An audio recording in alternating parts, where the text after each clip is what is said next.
there's a point in people's lives when they realize that they're being underestimated. When did that hit for you, and what did that change for you? I've been waiting on this question. Is this my villain arc? This your villain arc. Great. I got hired on at Liberty Home Mortgage here. Owner of the company gave me a shot, gave me a chance, hired me. And I was working there. Everybody and their mama was buying houses. I wasn't licensed. I was a junior banker, but I was working towards getting licensed. And when I came onto the scene, I was killing it off the rip. As a junior dialer, I was killing it. Getting credit pools, all of that for, the bigger execs. I came in off the rip, killing game, motivation. Time went on. Things, housing market it crashed from where it was. During COVID, it was at a 2%. Mm-hmm. So this version of a crash is now, you're looking at interest rates around like 9%. Yeah, it got crazy. So 7% increase, and it was literally a couple of months. A lot of mortgage businesses were going out of business. A lot of people were laying people off. This is the villain art piece.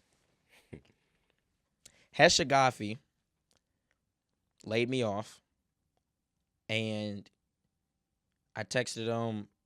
I told him, like, thank you or something like that, like, for the opportunity, but I was confused on, like, how I got laid off just because I was still doing relatively good numbers. You know what that motherfucker told me?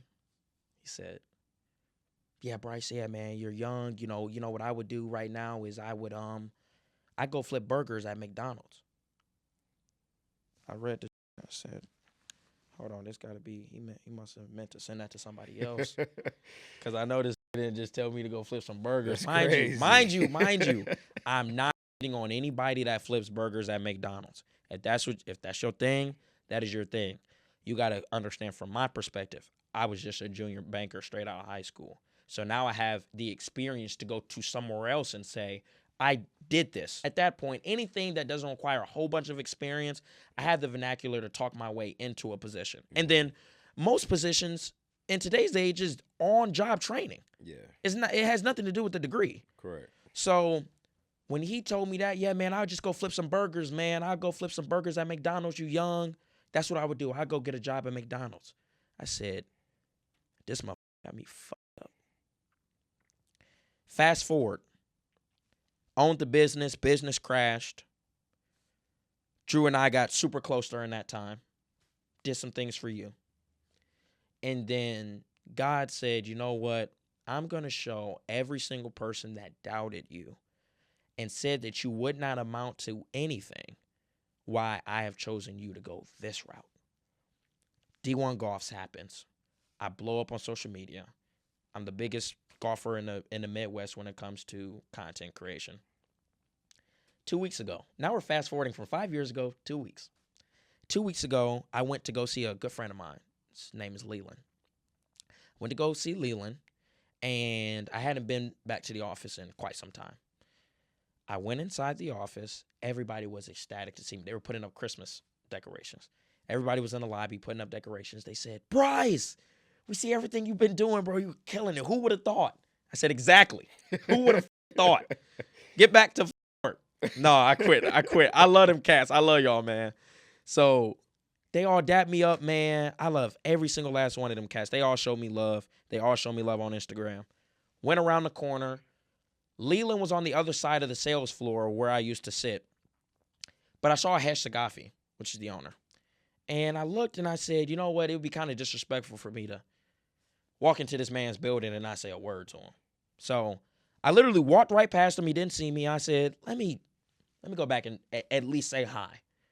Mind you, people come back all the time and stay for 2-3 hours talking to people, things of that nature. I've seen it because I used to work there. Yeah. I go over there to Hesh. Hey, what's going on, brother? I see everything's going well, and, I hope everything around here has been, business has been good. Hey, buddy, what's going on? Wasn't doing on the computer. I'm busy, man. I'm busy. Computer is black as shit. You're not doing a single loan. He said, yeah, man, things are busy around here. Good friend of mine, or a good friend at the time when I had there, his name is Sonny. Sonny walks right by as that conversation was happening. And he says, hey, matter of fact, Sonny, why don't you walk Bryce out of the building? Damn. So we had this awkward. I looked at this. I said, "You dead ass right now?" Like that's what my eyes said. And we looked at each other, and Sonny was looking like dead ass, like for real. Damn. I looked at Sonny, and Sonny just kind of like shrugged his shoulders because he's kind of behind Hesh. See, Sonny was like, I mean, I guess, like, all right. He took me. I was like, oh, okay, bet. And I never got a chance to say anything to Leland. I walked out. Sonny walked me all the way through the building to the front doors. And everybody, when I'm leaving, they was like, you just got here. What are you doing? Yeah. I said, hey, man, your narcissist sent me out. And I learned that day that Hesh is just not a happy person. That's all he got.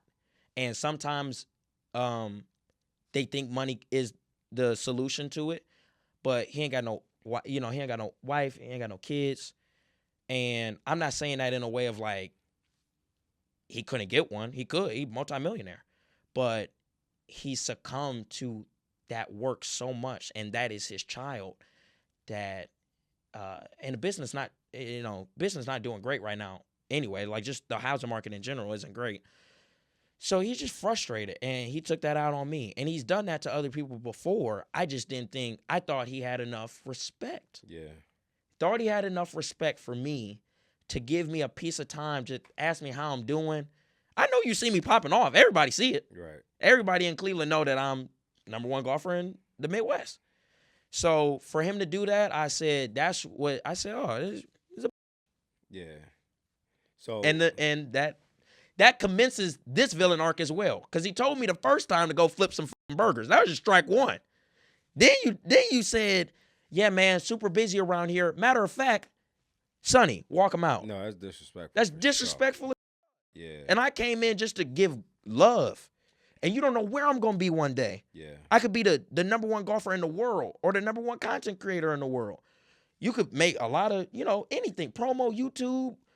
Because they suck. They social media suck. Yeah. So you could definitely use it. But he don't know who he just crossed. So that's fear.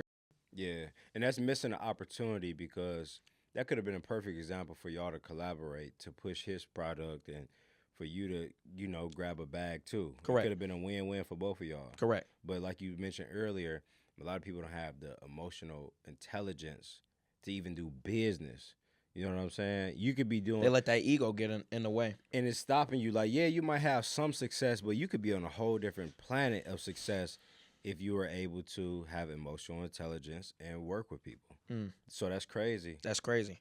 And I think he thinks that he would never need me. And we've seen him talk about people before, people that have left the company, come in next day talking shit about him. Oh, you want to be like this fucking guy? You just fucking left. You want to go do insurance, or you want to go do this? Because those guys are fucking losers. Boom, boom, boom. So you can see the way he flipped on people. I wasn't really surprised. I just did not think he was going to move in that fashion.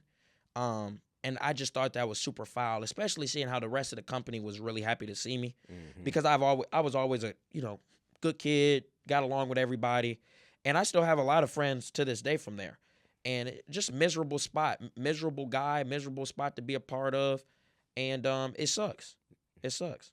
And he can't be cured from that. Yeah. And money won't solve it. For sure. So all that, you could come back and say, oh, you want to be like Bryce? Bryce get to wake up whenever he wants. You got to go into that office. Right. You got to sling loans that sometimes you don't even like.